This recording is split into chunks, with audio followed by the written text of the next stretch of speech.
Hi everybody, I'm back. Today I want to share you something a little bit deeper. The story behind my latest track, what is called Grieving. I think we all carry moments of loss somehow, in some point of our lives anyway. There's moments that shapes us in different ways, and even if we don't fully understand them at that time, something can happen actually later. That is something I found out with this song. Grieving came from that place of remembering and accepting something that doesn't change ever again, but also letting go of something. So I want to take you a little bit behind the scenes of the song, not just in terms of how I made it, but why I made it. So me and my mother, we were really close. I was actually a single parent son, and my mother always provided all the safety for me for my whole life actually.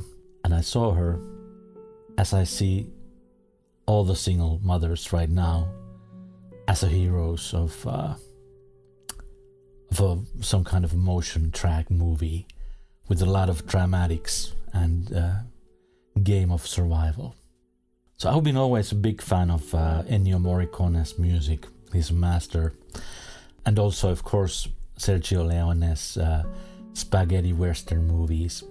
It's not all about the harp melodies. There's a lot of chorus and a lot of melancholic, dramatic themes moving and repeating. And I wanted the melody to feel like a conversation, like thoughts drifting in and out. But there's a certain melody, a certain theme that I want to bring in different ways up. This is the first song actually I'd used the choirs also, which was a really big thing for me. It's only 3.5 minutes, but I worked with it for 6 months, I have to say. So I just made the melody first, a small piano piece that sounded a little bit Italian to me, with the felt piano. And after that, I just made with the samples of choirs and samples of string orchestras, really to bring that melody up to a very dramatic point. But also, I wanted to end the song, as my mother passed away at 2016, with the same piano melody as the loop is back in the beginning, and it's my turn now to be the Western movie hero for my family, to my kids and my wife. So everything you hear in the song is made here in the studio with the machines. There is no actual choir over there. There is no actual string orchestra over there. So it's a big job to make that sound like there is. As even thinking about the breathing of the choir. How can you make those little breaths of the choir to be sounding as if there is actually a big choir? Also, I don't know if I have mentioned to you, but I used to be a music therapist for many years in the psychiatric field. And I studied to be a music therapist in Sibelius Academy about 25 years ago. And music has always have that kind of bridge to me, to the feelings. And when my mother passed away, I had a very difficult time to get to that feeling.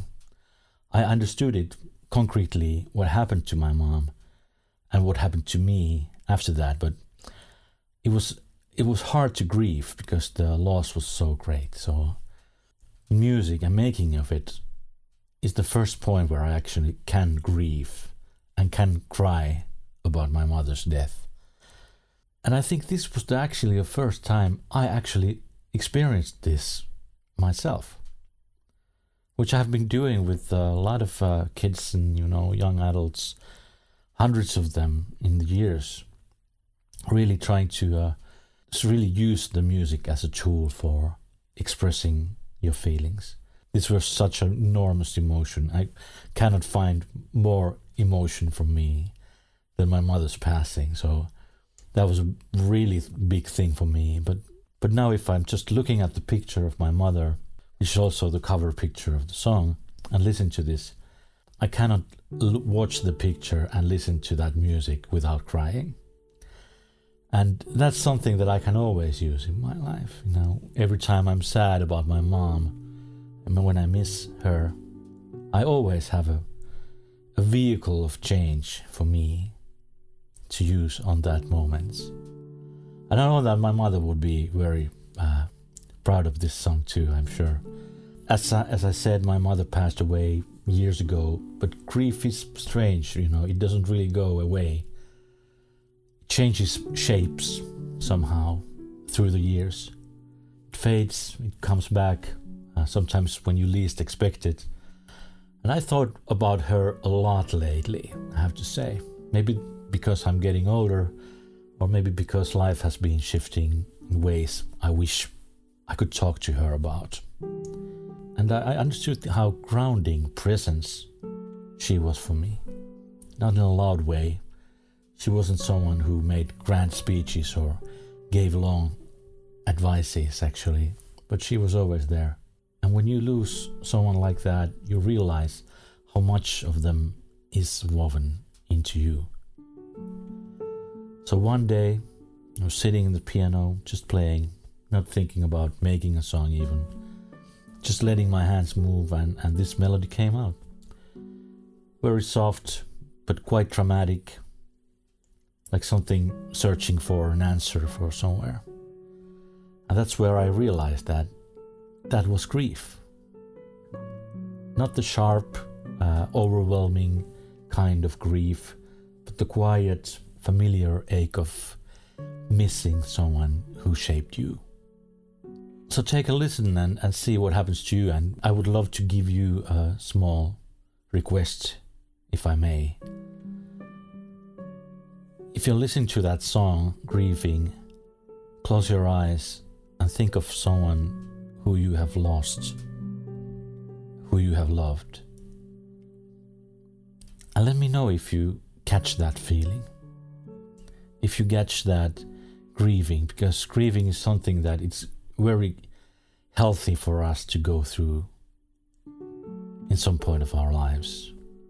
Somehow, so we can control it, we can find it when we need it, and we can do the work of grief, of losing someone. So this is the most personal music I have ever made, and would love to hear what you think about it. See you next time. All the best.